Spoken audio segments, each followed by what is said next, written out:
राम कृष्ण हरी जय जय राम कृष्ण हरी जय जय राम कृष्ण हरी राम कृष्ण हरी जय जय राम कृष्ण हरी न जायते म्रियते वा कदाचित नायं भूत्वा भविता व न भूयाम् आजो नित्य शाश्वतो अयं पुराणो न हन्यते हन्यमन्ये शरीरे.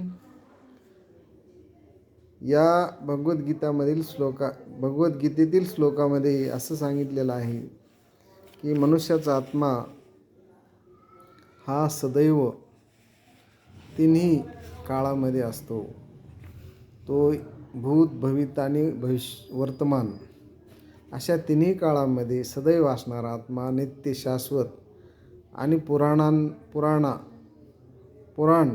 या सर्वांनी सांगितलेला आहे.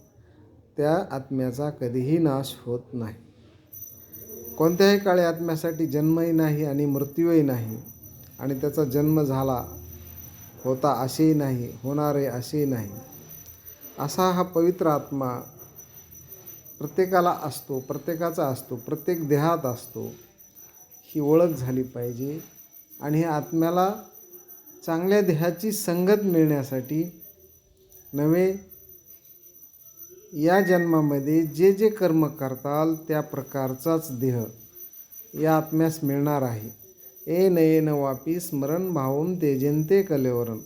ही गोष्ट सर्व साधक भक्त मंडळी यांनी ध्यानात घेतली पाहिजे आणि आपल्या आत्म्याचं, आपल्या जीवाचं कल्याण करून घेतलं पाहिजे. रामकृष्ण हरी जय जय रामकृष्ण.